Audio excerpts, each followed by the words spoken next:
पुरानी हवेली। Thrill horror suspense. कभी बड़े बड़े सेठों साहूकारों, जमींदारों व जागीरदारों की शान रही हवेलियों की शानो शौकत देखते ही बनती थी। मगर देखते ही देखते आधुनिक समाज ने रहन सहन की परिभाषा ही बदल दी। हवेलियां गुजरे जमाने की बात हो गई। उनका स्थान ले लिया चकाचौंध से भरपूर शानदार कोठियों, बंगलों, फ्लैटों और डुप्ले जैसे सुख सुविधाओं से भरपूर चमकीले भड़कीले आवासों ने। मगर अभी भी जिनके रोम रोम में बसी हैं बिताए गए एक एक पल की यादें, कई पीढ़ियों के सुख दुख के एहसास, उन्होंने धरोहर के रूप में बचा रखी है अपनी वो शानो शौकत, जिसे कहते हैं पुरानी हवेली। ठाक ठाक कोई कुछ ठोक रहा था। ठोकना गंवारा न हुआ। बुढ़े, तेरी अकल सठिया गई है। ये क्या कर रहा है? बड़े बाबा, दीवार पर किल्ट लगा रहा हूं। बाबा होगा तेरा बाप। उतर स्टूल से नीचे। इस दीवार की, इसके प्लास्टर की, इस पर हुई डेकोरेटिव इमल्सन की, इस पूरी हवेली की कीमत मालूम है तुझे? 90 करोड़। कितनी? 90 करोड़। 1 अरब में सिर्फ 10 करोड़ कम। और तू 90 करोड़ की हवेली के दीवार पर कील ठोक कर उसे बर्बाद कर रहा है। तुझे पता भी है इसके प्लास्टर में लगी रेत के एक एक कण की भी कीमत लाखों रुपए है। अब बता, इस नुकसान को क्या तेरा बाप आकर भरेगा? क्या कर रहा है भानु? बंसी को मैंने कील लगाने को कहा था। पिताजी, आपने? हाँ, तुम वर्षों बाद विदेश से लौटे हो। एक तस्वीर तक नहीं भेजी। मेरे 5 बेटों में से तुम घर के सबसे बड़े बेटे हो भानु। मैं चाहता था कि यहाँ पर तुम्हारा, बहू का और मेरे दोनों पोतों का फोटो फ्रेम लगाया जाए। तुम्हारे लिए वो दीवार, उसका प्लास्टर, प्लास्टर में लगे रेत की कणों की कीमत लाखों रुपए होगी बेटे। मगर मेरे लिए उस एक कील की कीमत भी 1 करोड़ रुपए है, क्योंकि मेरा कोई अपना मेरे पास हो ही ना हो। मगर वहाँ मुझे मेरे अपने के होने का एहसास तो होगा। ओह, तो ये बात थी। तो फिर बंसी काका को मुझे ये सब बताना चाहिए था ना। अभी तो इस पुरानी हो चली हवेली में कई किले और लगेंगी बेटे, क्योंकि मेरे बाकी बेटे भी विदेश से वापस लौट रहे हैं। पिंगलिंग पिंगलिंग। हेलो। हाँ भानु साहब, क्या सोचा? मैं उस हवेली के 95 करोड़ दे सकता हूँ, बस इससे ज़्यादा नहीं। पापा, हमें कब तक इस भूतिया हवेली में रहना होगा? इसका टॉयलेट देख कर तो मेरी उतरती ही नहीं। शिट। सेठ करोड़पतिया ने अभी अभी इस हवेली के लिए 95 करोड़ की ऑफर दी है, और हम सब मिलकर वहाँ लंदन में सारी उम्र भी बिजनेस करके इसका आधा पैसा भी नहीं बना सकते। लंदन में हम सबके अकाउंटों में सिर्फ 70-80 लाख ही होगा, और यहाँ 95 करोड़। फिर दादाजी, हम दोनों भाइयों ने फैसला किया है कि अब हम यहीं आपके पास रहेंगे। मैं खेतों में ट्रैक्टर चलाऊंगा और मैं यहाँ आलू की खेती करूंगा। I like potato. बच्चों, मैंने तुम दोनों के नाम ऋषि और समीर रखे थे। लंदन जाकर तुम्हारे नाम रिची और सैम हो गए। मेरे ऋषि और समीर तो खेतों में आलू उगा सकते थे, मगर बच्चों, तुम्हारे लिए आलू उगाना कुएं से पानी खींचने जैसा होगा, जिसे खींचते खींचते हाथों में रस्सी की झरीटें पड़ जाती हैं। और हाँ, मेरे पास ट्रैक्टर आज भी नहीं है। आज भी यहाँ खेत हल से ही जोता जाता है। और अब तुम लोग आराम कर लो, क्योंकि सूरज छिपने के बाद ना तो मैं किसी से मिलता हूँ और ना ही कुछ खाता पीता हूँ। हवेली में जबरदस्त हंगामा मचा। पापा पापा, क्या हुआ सैम? पागल हो गया है क्या? इस तरह क्यों चिल्ला रहा है? पापा, वो देखिए। ये माला, ये माला हमारी तस्वीर पर किसने चढ़ा दी? अरे दादाजी या उनके उस सठियाई नौकर ने चढ़ाई होगी। हमारे स्वागत के लिए लाए होंगे, तब पहनाना भूल गए होंगे। तस्वीरों को पहना दी, एक ही बात है। तू चुप कर रिची, तुझे हिंदुस्तान के बारे में कुछ नहीं पता। मृत लोगों की फोटो पर माला चढ़ाते हैं। मृत? You mean dead? किसकी हिम्मत है ये? बंसी, बंसी। ठाक ठाक। पिताजी, पिताजी दरवाजा खोलिए। बड़े बाबा, वो देखिए, वहां सूर्यास्त। मालिक सूर्यास्त के पश्चात किसी से बात नहीं करते। सूर्यास्त के बच्चे, वो माला वहां फोटो पर किसने? कौन सी माला? सैम, रिची, नलिनी, माला किसने उतारी? हमने तो नहीं उतारी। माला तो वहां फर्श पर पड़ी है बड़े बाबा। ओह, मुझे लगता है ऊपर लगे आपके दादाजी के फोटो फ्रेम से माला उतरकर नीचे आप वाले फ्रेम पर गिर गई होगी। यह जरूर इन दुष्ट कबूतरों की कारगिस्तानी होगी। कमबख्तों ने हवेली के कमरे को चिड़ियाघर बना रखा है। अच्छा बड़े बाबा, मैं चलता हूँ, सवेरे जल्दी उठना है। मालिक सूर्योदय से पहले ही जाग जाते हैं। पापा, इस हवेली में तो बिजली भी नहीं है, लैंप भी एक ही है। और ऊपर देखो, छत पर कितने जाले लगे हैं। दीवारों पर शोपीस की तरह सजी छिपकलियों को तो देखो। यहाँ तुम्हारे ससुर अकेले रहते हैं नलिनी, फिर नौकर की हालत तो तुम देख ही रही हो। बेचारा जर्जर इमारत। साफ सफाई की व्यवस्था सुबह देखेंगे। फिलहाल खाने की सोचो, पता नहीं बुढ़े ने खाना बनाया है या नहीं। मॉम पॉप, खाना रेडी है। चलो शुक्र है। खाक रेडी है, ये बर्तन तो खाली है। ये बर्तन खाली नहीं है, इसमें बेबसी है, इसमें भूख है, इसमें तड़प है, लालाचारी है, इंतजार है। व्यवस्था के वो आंसू हैं जो सूख कर धब्बों की शक्ल ले चुके हैं। ये सब क्या हो रहा है? कौन है यहाँ पर? कौन हो तुम? हमें दिखाई क्यों नहीं पड़ रहे हो? क्या अपने बूढ़े माँ बाप तुम्हें दिखाई दिए थे, जिन्हें यहाँ अकेले छोड़कर तुम विदेश में जा बसे थे? छनाका। इसी तरह खाली बर्तन सजाए भूखे प्यासे वे लोग तुम्हारे लौटने की राह देखा करते रहे। उनकी आंखों में उम्मीदों के न जाने कितने सूर्य उदय हुए, कितने अस्त। स्क्रंच उफ। हर सूर्यास्त उनकी आंखों में एक मौत का सा वीराना खिंच जाता था। माँ, मॉम। उनकी सिसकियों में जैसे रूहें रोया करती थी, आत्माएं तांडव किया करती थी। थड़ आ कच। अरे, ये क्या कर रही हो तुम सब? उफ, सबको मार डाला तुमने दुष्टात्माओं। क्या इसीलिए छोड़ा था तुम्हें यहाँ पर जागीरदार साहब की पहरेदारी के लिए? चलो निकलो यहाँ से, भागो। जागीरदार साहब ये दृश्य नहीं देख पाएंगे। भोर होने से पहले मुझे इन सबों को ठिकाने लगाना होगा। इन काम में मदद करेंगी इन चालों में रह रही मकड़ियाँ। उतरो उतरो उतरो उतरो, नीचे उतरो। चट कर जाओ इन सबों के निवाले को। छिटर छिटर। ओह, हड्डियां अभी भी छूट गईं। रूहों ने मारा, शैतान रूहे। जागीरदार साहब से माफ़ी मांग लूँगा। परिवार उन्हीं का था। दुख से छाती पर फट पड़ी थी जागीरदार साहब की। मेरे ही बड़े बेटे, बहू और पोतों को मार डाला उन रूहों ने, जिन्हें तुमने मेरी सुरक्षा में तैनात किया था, तांत्रिक नेवले। अरे, उनको सजा देने का हक मुझे था। जब मैंने उनको माफ़ कर दिया था, तो फिर तुम्हारी रूहों ने ऐसा क्यों किया? दफ़ा हो जाओ, निकल जाओ यहाँ से। मुझे मेरे हाल पर छोड़ दो। मेरे पूरे परिवार को खत्म कर डाला उन्होंने। मालिक अपने आप को संभाल लिये मालिक। गिरी बाबा अपने परिवार के साथ आ रहे हैं। उन्हें बड़े बाबा के साथ हुए इस हादसे का पता नहीं लगना चाहिए। रेल ने पानीपुर के स्टेशन पर सिर्फ 4 पैसेंजर्स को ही उतारा था। अरे, ये स्टेशन तो शमशान घाट से भी गया गुजरा है। वहाँ तो फिर भी मुर्दे दिखाई पड़ जाते हैं। पापा, आपको कनाडा से इंडिया आना ही था तो क्या यही जगह मिली थी, पानीपुर? पता नहीं यहाँ पीने का पानी भी मिलेगा या नहीं। जैक, सिन्नी, 1 अरब रुपए की हवेली को देखकर जो मुंह में पानी आएगा, फिलहाल उसी से प्यास बुझा लेना। पानीपुर रेलवे स्टेशन। क्या तुम भी रिमी बच्चों को 1 अरब का पहाड़ा पढ़ा रही हो? बच्चों के मुंह से पिताजी के आगे कहीं गलती से भी ये पहाड़ा निकल गया तो हमारे इरादे साफ हो जाएंगे। जैक, सिन्नी, दादाजी से बड़े प्यार से मिलना बच्चों। उनकी हवेली की चीज़ों की तारीफ़ करना, उनके पाँवों को जन्नत बताना। अरे भाई तांगे वाले, हमें जागीरदार साहब की हवेली में जाना है। ओह, वो पुरानी हवेली। तुम्हारा पानीपुर तो काफ़ी बदल गया है। पहले तो यहाँ ऐसा नहीं था, यहाँ काफ़ी आबादी हुआ करती थी। पानी के बिना कैसी आबादी साहब? पहले ये जगह खूब हरी भरी थी, मगर भूजल का स्तर इतना नीचे चला गया कि लोगों को ये जगह ही छोड़ देनी पड़ी। यह कच्ची सड़क सिर्फ जागीरदार साहब के कारण आबाद है। वो अपनी हवेली छोड़कर नहीं गए। अब बड़े बड़े बिल्डर पानी की लाइन लाने की बात कर रहे हैं। 5 स्टार होटल रिजॉर्ट्स की चर्चा से ही हवेली की कीमत अरब तक जा पहुंची है। वाह, कितनी खूबसूरत जगह है। तांगे वाले, तांगा रोको, मैं कुछ फोटोग्राफ्स लूँगी। नहीं, नीचे मत उतरना।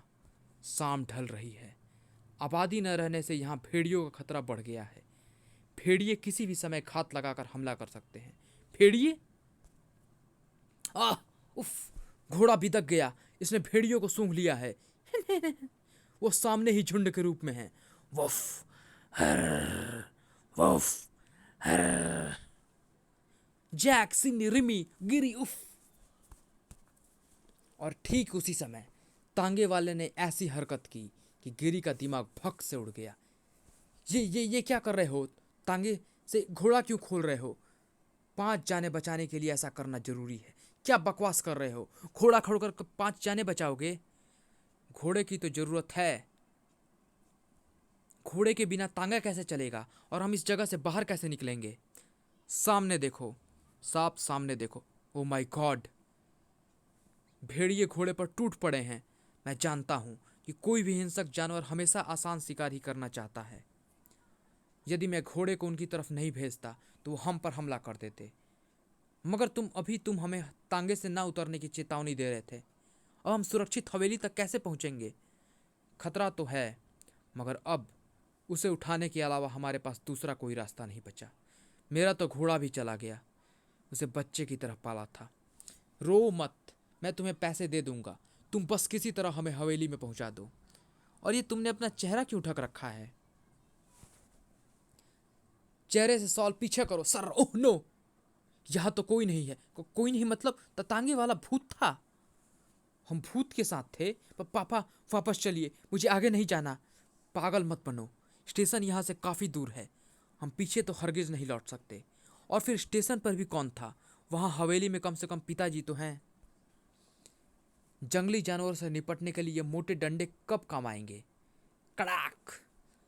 लेकिन ये शॉर्टकट रास्ता तो हमें मालूम नहीं है। हम उसी मुख्य रास्ते से जाएंगे जहाँ से तांगा जा रहा था। मगर पापा, वहाँ तो भेड़िए भेड़िए तो इस रास्ते पर भी हो सकते हैं ना। डरो नहीं, क्योंकि हम जितना समय यहाँ व्यर्थ करेंगे हमारा डर उतना ही बढ़ता जाएगा। पापा, तांगा गायब है और भेड़ियों द्वारा घोड़े पर आक्रमण का भी कोई निशान नहीं दिख पड़ रहा। सिन्नी की टांगें थर-थर कांप रही थी। आह, सिन्नी, क्या हुआ तुम्हें? संभालो अपने आप को, तुम बहुत ज्यादा डर रही हो। उफ, सिन्नी क्या हुआ तुझे? डर से शरीर झुंझुना रहा है और दिमाग में सनसनाहट दौड़ जाती है, जिससे दिमाग अनियंत्रित होकर शरीर पर से अपना नियंत्रण खो बैठता है, जैसे टांगे बेजान हो रही हैं।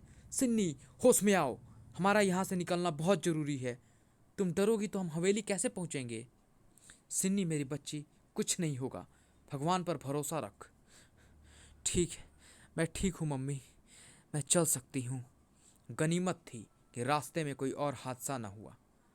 हम हवेली आ पहुँचे। ओह, थैंक गॉड। दादाजी घर पर ही तो होंगे ना? मैंने उनको टेलीग्राम कर दिया था और मेरे टेलीग्राम के जवाब में तुम्हारे दादाजी का टेलीग्राम भी मुझे मिल गया था। तुम्हारे दादाजी घर पर ही मिलेंगे। मगर ये हवेली में इतना अंधेरा क्यों है? शायद हवेली की बिजली कट चुकी है। तुम्हारे दादाजी के पास खेती बाड़ी के अलावा इनकम का कोई साधन नहीं था। लगता है बरसों से यहाँ किसी ने झाड़ू तक नहीं लगाई। सूखे पत्तों का ढेर लगा है। पाँव के नीचे सूखे पत्तों के चटकने की आवाज़ें हॉरर क्रिएट कर रही है। प्लीज जैक, सूखे पत्तों से बचकर चलो। ठक ठक, कोई है? दादाजी इतने डरावने वातावरण में क्यों रहते हैं? उन्हें यही समझाने तो हम यहाँ आए हैं।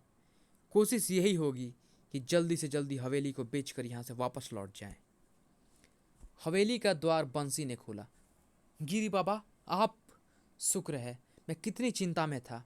स्टेशन से हवेली का रात का सफ़र ठीक नहीं। क्या गाड़ी लेट हो गई थी? आओ आओ, अंदर आओ। पिताजी कहाँ हैं बंसी? मालिक तो सूर्यास्त के बाद किसी से नहीं मिलते। उनसे तो अब प्रातः ही भेंट होगी। वो सामने आपका कमरा है, आप विश्राम कर लें। मैं भी जाता हूँ, आपके इंतज़ार में जाग रहा था, वरना कब का सो गया होता। सुबह जल्दी उठना पड़ता है ना। सुनो सुनो बंसी, ये पिताजी की तस्वीर है। मगर पिताजी व्हीलचेयर पर, ये कब हुआ? 10 साल पहले। तुम्हारी माँ के चल बसने के दुख व शोक में पागल हो गए थे।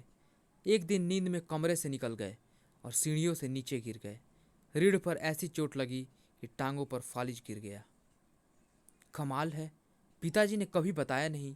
10 सालों से अपाहिजों की जिंदगी जीते रहे हैं। ये तो अच्छा बहाना मिल गया उनको अपने साथ ले जाने का। पापा, मेरे लिए तो इस कब्रिस्तान में एक एक पल बिताना भारी पड़ रहा है। उफ, रात कैसे बिता पाऊंगी। हाँ, उस बंसी को नहीं देखा। ऐसा लग रहा था जैसे मुर्दा कब्र से बाहर आकर इवनिंग वॉक कर रहा हो।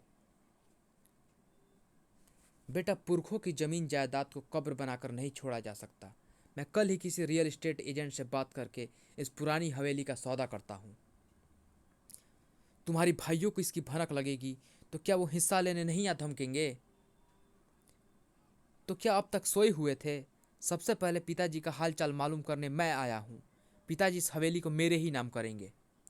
ओफ मम्मी, आप सुबह प्रॉपर्टी पर चर्चा सुबह कर लीजिएगा। फिलहाल किचन में जाकर देखिए चाय कॉफ़ी का इंतजाम भी है या नहीं। वो नौकर तो बड़ा बदतमीज निकला, चाय कॉफ़ी भी नहीं पूछी। मैं देखती हूँ। मैं टॉयलेट होकर आती हूँ। जैक, मुझे तो लगता है कि ये वही रंग और रंग की वही परत है जब मैंने इसे हवेली को छोड़ा था। क्या पापा, आप भी? क्या 15 सालों में दादाजी ने दीवारों को एक बार भी नहीं रंगा होगा? पता नहीं, लेकिन मुझे ऐसा ही लगता है। चिकन से उभरी किचन से उभरी रिमी के चीख को दोनों अच्छी तरह पहचानते थे। मम्मी की चीख। क्या हुआ उसे? रिमी, क्या हुआ? वहां फ्रिज में, वहां जेठ जी और उनके परिवार के लोगों के कटे सर। गिरी फ्रिज की तरफ लपका। क्या बकती हो? कमाल है, बत्ती के बिना भी हवेली में फ्रिज है। Cool down mummy, cool down, relax. तुम पागल तो नहीं हो गई हो? यहाँ तो कुछ भी नहीं है। ये नहीं हो सकता। मैं भला झूठ क्यों बोलने लगी? तो फिर कहाँ गए सिर भानु और उसके परिवार के? उफ, रास्ते की घटनाएं तुम पर अभी भी तक हावी है। पापा, जैक, मम्मी। अब वो चीख सिन्नी की थी। सिन्नी, क्या हुआ तुम्हें? वो टॉयलेट में है, शायद वहां उसने भी मेरी तरह कुछ देखा हो। सिन्नी टॉयलेट से बदहवास बाहर निकली। पापा, पापा, उफ। क्या देखा सिन्नी? क्या देखा? क्या हुआ तुझे? क्यों चिल्ला रही है? भेड़िया, भेड़िया मम्मी। वहां टॉयलेट की खिड़की के पार भेड़िया था। वो अगले पंजे के बल खिड़की के कांच पर खड़ा था। उफ। मम्मी रेबिज के मारे पागल कुत्ते की तरह उसकी लार टपक रही थी। मैं उसके खौफनाक जबड़ों को नहीं भूल सकती। उसका पूरा जबड़ा खून से लिसड़ा था। शायद ये उन्हीं में से एक भेड़िया था जो तांगे वाले का घोड़ा खा गए थे। ऐसा कुछ महसूस तो नहीं हो रहा पापा? मैं समझ गया। इन दोनों माँ बेटियों के दिलो दिमाग पर रास्ते की घटनाओं और यहाँ के हरीबॉल वातावरण का असर पड़ा है। जैसी सोच वैसा दर्शन। इसका मतलब ये हुआ कि मैं तुम्हारे भाई और उसके परिवार की मौत की बात सोच रही थी, इसीलिए मुझे फ्रिज में उनके कटे सिर दिखाई दिए। कोई बड़ी बात भी नहीं। जमीन जायदाद का लालच बहुत बुरी चीज है। आपस में उलझना छोड़िए मम्मी पापा। फ्रिज में काफ़ी फ्रूट्स हैं। मेरे विचार में आज रात इन्हीं से काम चलाते हैं। कुछ खाना हमारे पास भी है। मेरी आंखें धोखा नहीं खा रही थी। सिर वहाँ पर ही थे और भेड़िया भी। पेट भरना मजबूरी थी। कमाल है, इतना फ्रूट खाने के बाद भी पेट खाली लग रहा है, जबकि तरबूज से तो तुरंत पेट भरता है। तो तुम हमारे साथ लाए हुए पराठे क्यों नहीं खा लेते? कोई मेरे पाँव को चाट रहा है। पाँव चाट रहा है? तू भी ना सिन्नी, तुझे कभी भेड़िया दिखाई देता है तो कभी कोई तेरे पाँव चाटता है। तू रुक मत, रुक, मैं देखता हूँ कौन है टेबल के नीचे। Oh my God! Jack, Jack, Jack! दहशत से सबके मुंह खुले के खुले रह गए थे। आतंक के मारे गिरी ने बाज की तरह झपट कर टेबल को पलट दिया। यही यही है वो भेड़िया, मैं कह रही थी, मैंने देखा था। उसने जैक को मार दिया गिरी, उसने। उफ। सुबह आ गया, आ गया मेरा दूसरा बेटा भी। मुझे पता था मेरा पत्र मिलते ही सब आएंगे। ये आपकी नींबू वाली चाय। मैं पहले अपने बच्चे, बहू और पोते पोतियों से मिलूंगा बंसी। मुझे वहाँ ले चल। अभी तो सुबह के 5 ही बजे हैं। वो लोग शहर के रहने वाले हैं, जहाँ लोग देर तक सोते हैं। फिर वो लोग तो थके बांधे आए होंगे। आपको कुछ घंटे और सब्र करना होगा। उफ बंसी, अब इंतजार नहीं होता। इतने वर्षों में कैसा दिखता होगा मेरा गिरी। जब वो छोटा था तो बड़ा शरारती था। मैं सबसे ज़्यादा प्यार करता था उसे। पर बात तो तेरी भी ठीक है।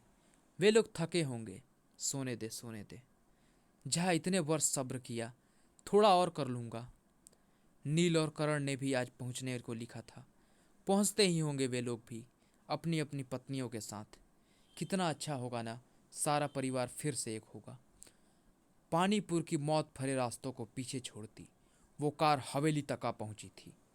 तृप्ति, मुझे तो अभी भी यकीन नहीं हो रहा कि खंडहर सी दिखती हमारी यह हवेली हमें अरबपति बनाने वाली है।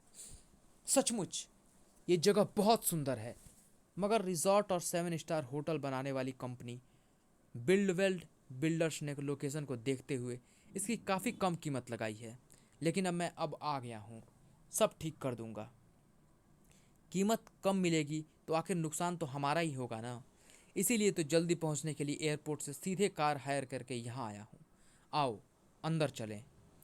मगर हवेली बेचने के बाद एक प्रॉब्लम खड़ी होगी। कैसी प्रॉब्लम? तुम्हारे पिताजी को रखने की। ओह, वो प्रॉब्लम। पिताजी की उम्र ही कितनी बची होगी। पहले अंदर तो चलो, उनकी हालत देखकर पता चल जाएगा कि उनके पास दिन बचे हैं या घंटे। फिर दरवाज़ा खटखटाने पर हवेली का दरवाज़ा खुला और पिताजी, अब कितने कमज़ोर हो गए हैं। नील बेटे, कमज़ोर मैं नहीं हुआ, तुम्हारी आंखें हो गई हैं, जो अपने बाप को भी नहीं पहचान पाई। क्या पिताजी, आप वहाँ? कसूर तेरा नहीं बेटे, इन 22 सालों का था तू जब हवेली छोड़कर गया था। आज 18 सालों में बहुत कुछ बदल गया है। अब तो मेरी आंखें भी सिर्फ इस हवेली के दीवारों को ही पहचानती हैं, जो कम से कम मेरे आसपास तो हैं। पिताजी, अब दीवारें नहीं होंगी, अब रिश्ते होंगे। नील बेटा, 10 साल पहले तुम्हारी माँ के देहांत के बाद मुझे जिंदा रखने के लिए कभी भी रिश्तों की ज़रूरत नहीं पड़ी। उसके अंतिम समय की कराहटें आज भी मैं उस बिस्तर पर सुन सकता हूँ, जो अपने 5 बेटों को याद करते करते खामोश हो गई। उसके बाद मेरे हिस्से में जो रिश्ते रह गए, वे थे साएं साएं करते सन्नाटे, चुभती खामोशियाँ, दम घोटती सिसकियाँ, झकझोरती कल्पनाएं, काटती सांसें और सूनी राहें, जो आज तुम्हारे लौटने से आबाद हो गई हैं। मैं आपको अपने साथ सिंगापुर ले जाऊंगा। मैं कल ही इस हवेली का सौदा पक्का कर दूंगा। 2-4 लाख कम भी मिले तो कोई गम नहीं। वाह, अगर तू शाहजहां का बेटा होता तो तू जरूर ताजमहल को भी बेच देता बेटे। क्या मतलब पिताजी? आह, मेरे साथ आ बेटे, मतलब समझाता हूँ। देख, ये सिर्फ एक कमरा नहीं, ये तेरी माँ की कब्र है। उसके शव का अंतिम संस्कार नहीं किया मैंने, क्योंकि वह चाहती थी कि मरने के बाद भी जब तक अपने 5 बेटों को न देख ले, उसका अंतिम संस्कार न किया जाए। को उसे क्या पता था कि उसकी मौत की खबर के बाद भी उसके 5 बेटे यहाँ नहीं पहुँच पाएंगे। कोशिश की थी पिताजी, मगर वीज़ा प्रॉब्लम के चलते, और वो प्रॉब्लम 10 साल तक बनी रही ना। इंसान चाहे किसी भी देश या मजहब का हो बेटा, मगर दुनिया में माँ बाप सभी एक जैसे होते हैं। कोई भी सरकार किसी ऐसे आदमी की नहीं बनी होती जिसे माँ बाप ने पैदा ना किया हो। किसी भी देश का कोई भी नियम इतना निष्ठुर नहीं हो सकता कि किसी के माँ बाप की खबर की मौत सुनकर भी वीज़ा ना दे। तो तुम्हारे पिताजी बिल्कुल पागल हैं। तुम्हारी माँ के शव को अभी तक रखा है। उफ, मेरी तो रूह कांप रही है इसको देखकर। अजी गोली मारो हवेली को, इसी समय निकल चलो यहाँ से। पागल मत बन, 1 अरब कम नहीं होते। 1 अरब नहीं नील, 50 करोड़, क्योंकि इस हवेली का आधा हिस्सा मेरा होगा। करण, तू? तेरी गाड़ी मैंने रास्ते में ही देख ली थी। मैंने तुझे ओवरटेक करने की कोशिश भी की थी, पर तू बहुत जल्दी में था। और कैसा है तू? तृप्ति भाभी, तुम कैसी हो? लो, मुंह मीठा करो। बस कल परसों तक हम 50-50 करोड़ के मालिक बन जाएंगे। मैं पिताजी से मिलकर आता हूँ। आओ नैना। मैं तो 1 अरब का सपना लिए दुबई से यहाँ आई थी। 50 करोड़ के घाटे में मेरी एक नई कार की खरीद तो नहीं खट गई पापा? कुछ करो नील, 50 करोड़ एकदम से हाथ से निकल रहा है। अब तो एक काम हो सकता है, एक ही ऐसा ही एक मिठाई का डिब्बा मैं भी करण को दूं। मुझे भी उसका मुंह मीठा करवाना चाहिए, वरना 50 करोड़ भी हाथ से जा सकते हैं। चलो आओ मेरे साथ। मुझे तो डर है कि कहीं तुम्हारे बाकी भाई भी हिस्सेदारी लेने आ गए तो ये 50 करोड़ भी कहीं 20 करोड़ ही ना रह जाए। करण नैना के साथ था। पिताजी, मैं आपका पत्र मिलते ही चला आया। पत्र में हवेली की कीमत पढ़ते ही मैं तो घबरा ही गया था। आजकल ज़माना ख़राब है, लोग जायदाद के लिए जान के दुश्मन बन जाते हैं। यह आपका पोता है सुकम। मेरा पोता? तेरी दादी को बड़ा चाव था अपने पोतों को गोद में खिलाने का। हाय दादाजी। दादाजी ज़रा इधर देखिए, मैं कैमरे में आपकी फिल्म उतारूंगा। आपने कभी अपने आप को पिक्चर में नहीं देखा होगा, मैं दिखाऊंगा। Wow, wow beautiful. आपका फेस तो एकदम फोटोजेनिक है दादाजी। चलिए पापा, मैं आपको हवेली के साथ आपको भी शूट करना चाहता हूँ। अरे ये काम बाद में कर लेंगे, ये काम अभी होगा, बिल्कुल अभी। अरे पागल हो गया है क्या ये लड़का? क्या ज़बरदस्ती है? ज़बरदस्ती तो आप गले पड़ रहे हैं, मौत के। क्या बक रहा है, मौत के? सुकम की आवाज़ बुरी तरह कांप गई। वो दादाजी नहीं है पापा, वो दादाजी का भूत है, उनका नौकर भी भूत है। क्या बकवास कर रहा है, पागल हो गया है क्या? अगर वहाँ व्हीलचेयर पर दादाजी थे, फिर यहाँ फिल्म में व्हीलचेयर खाली क्यों आई है? पापा, भूतों का कोई अस्तित्व नहीं होता, वो हवा में होते हैं। दुनिया की कोई भी फिल्म उनका फोटो नहीं उतार सकती, क्योंकि जो चीज़ वास्तविक जीवन में है ही नहीं, उसका प्रक्षेपण फिल्म पर कैसे होगा? बेटा क्या हुआ? वो देखिए, दादाजी और उसके नौकर का भूत आ रहे हैं पापा, भागिए पापा। करण ने झपटकर हैंडी सुकम के हाथों से ले लिया। फिर सचमुच व्यू फाइंडर में पिताजी व्हीलचेयर पर दिखाई नहीं पड़ रहे। Oh my God. बेटा कहाँ जा रहा है? पहले भी चला गया था, अब भी जा रहा है। जाने ना दूंगा, अब ना जाने दूंगा। भागो। नहीं बच पाओगे। अपने माँ बाप को जो अकेलापन दिया है, सिसकती रगड़ती हुई जो जिंदगी दी है, वह सांप बनकर तुम्हारा पीछा करेंगी। आज हवेली की कीमत करोड़ों में हो गई, तो लालच से सब खींचे चले आए। माँ आखिरी बार देखने को तरसती तड़पती चल बसी, तब भी नहीं आए। अपाहिज बाप अकेलेपन की दीवारों से सिर टकरा टकरा कर मर गया, तब भी नहीं आए। अब प्रॉपर्टी के लालच में खींचे चले आए। तुम्हें यहाँ बुलाकर सजा देने के लिए ही मैंने पत्र लिखे थे। कार एकदम से सामने आकर रुकी थी। कार में नील व तृप्ति थे। करण, क्या हुआ? इस प्रकार कहाँ भागे जा रहे हो? चेहरे पर हवाइयाँ क्यों उड़ रही है? वो नील।